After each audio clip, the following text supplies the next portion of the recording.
So let's kick off this lesson on rotations in the coordinate plane by watching these headphones spin around on a record. In geometry, we call a rotation a change in orientation. Note that a rotation is not a change in size, and that rotation should not be confused with reflections. Now we are going to reference two directions for rotations. Clockwise rotations move the same way that the clock does, and counterclockwise rotations just move in the opposite direction that the hand of a clock would normally move. Now, in addition to the direction of a rotation, either clockwise or counterclockwise, we are also going to reference rotations in terms of degrees. Just like this circular record, we're moving in a circular rotation, so our degrees are going to be between 0 and 360. Now, a positive degree of rotation is a counterclockwise movement. So we start with a figure, and making 1/4 turn is equivalent to a 90-degree rotation. A second quarter turn is adding another 90 to that, and 90 plus 90 equals 180, so this would be a 180-degree rotation. A third quarter turn would be adding another 90, this would be a 270-degree rotation.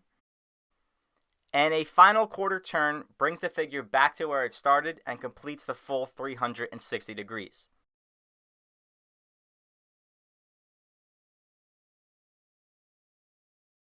If we rotate in the opposite direction, this time clockwise, we will see that our rotations will be negative values. So a negative 90-degree rotation is 1/4 turn in a clockwise direction. A second quarter turn clockwise would be negative 180, which we notice puts it in the same location as positive 180. So a 180-degree rotation does not matter whether you move clockwise or counterclockwise, you'll end up in the same spot. Another quarter turn clockwise would be negative 270 degrees, and a final quarter turn would complete the 360-degree rotation and bring the figure back to where it started from. Now we will say that rotating a figure is a circular movement around a fixed point, and we use the capital R notation to denote rotations. Remember that when the degrees of notation is a positive number, the rotation is moved in a counterclockwise direction. When the degrees of rotation is a negative number, we move in a clockwise direction. For our first example, we are going to rotate a point. In this case, point C is going to be rotated positive 90 degrees. Since the degrees is a positive number, we will be rotating counterclockwise. We can start by writing down the coordinates of point C at 3, 6. Since point C lies in the first quadrant, we are going to imagine taking that entire quadrant and rotating it 1/4 turn. This allows us to find the location of the image C' with coordinates negative 6, positive 3. Now we can see what if, instead of a 90-degree rotation, it was a positive 180-degree rotation. So in this case, we would need 2 quarter turns of that first quadrant. So the first rotation is the 90 degrees. Rotate another quarter turn completes the 180, giving us the coordinates of the new image C' at negative 3, negative 6. Now if the degrees of rotation was 270, we would still complete the same process, but now we would need 3 quarter turns. So again, start with C in the first quadrant. 1/4 turn is 90 degrees, a second quarter turn is 180 degrees, and a third quarter turn counterclockwise is 270 degrees, giving us the coordinates of the new image C' at positive 6, negative 3. Now before we move on, let's just take a moment to visualize what we just did here when we rotated this point around the origin.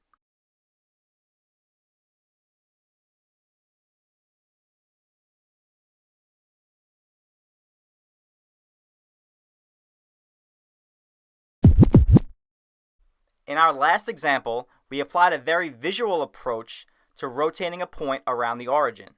However, there are some rotation rules that we can also apply.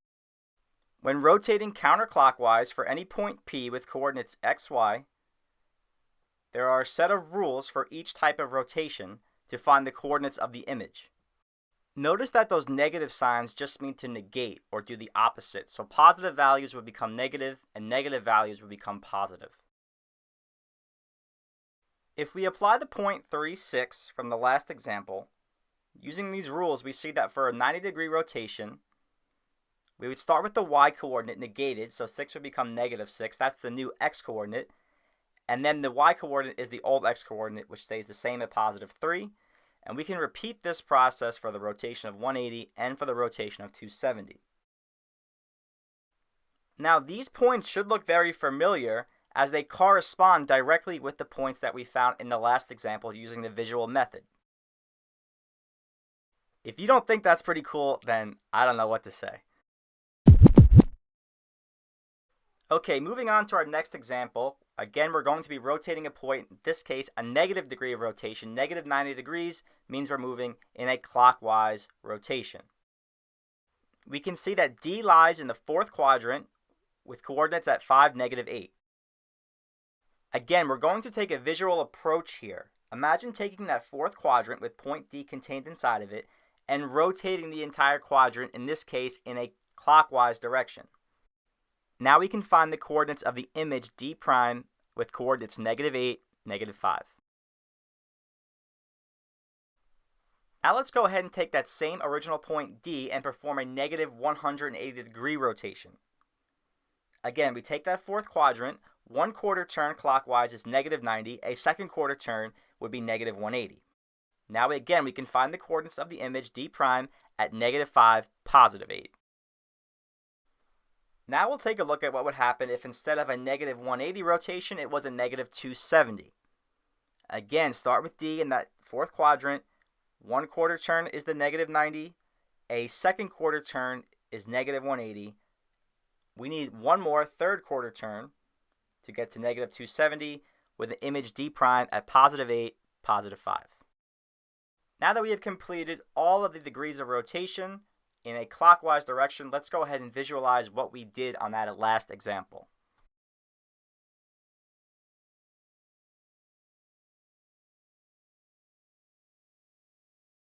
Now, just as we had rotation rules for counterclockwise rotations, we have another set of rules for clockwise rotations. So for any point P with coordinates x, y, we have a set of rules for negative 90, negative 180, and negative 270. And again, those negative signs just mean to negate or to switch the sign. So if we use the point from the last example, 5, negative 8, by applying the negative 90 degree rule, we start with the y coordinate, negative 8, and then the second value is the negated x coordinate, so negative 5. Now you can go ahead and apply these rules for negative 180 as well as for negative 270 to get the coordinates of those images.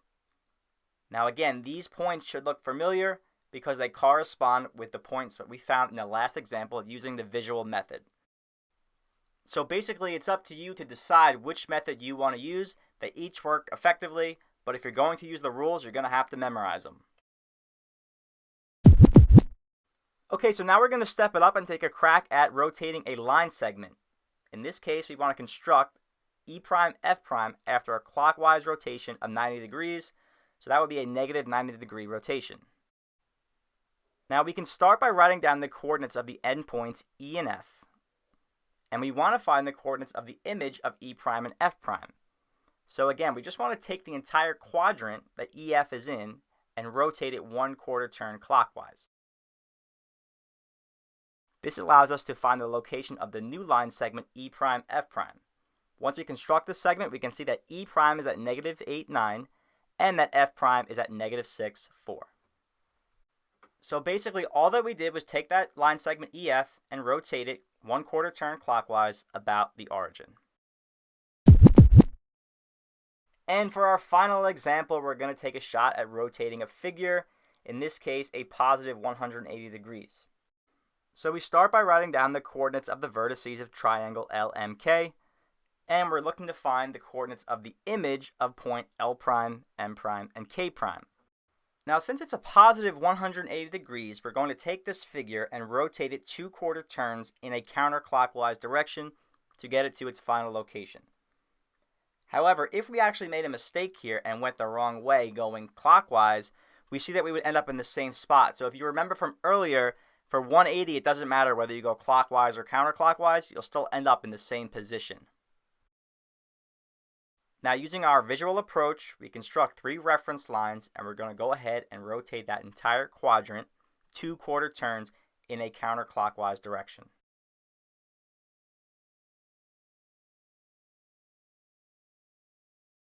Now we can construct the image of the new figure, identify L prime, K prime, and N prime, L prime with coordinates at -2, -6, N prime at -8, -8, and K prime at -7, -4. And now for our final words on rotations. A rotation is a circular turn around a fixed point. We also say that a rotation is a change in a figure's orientation. Remember that positive rotations move in a counterclockwise direction and that negative rotations move in a clockwise direction. Nailed it! Please follow us on Instagram at MashUpMath for free daily math tips and infographics.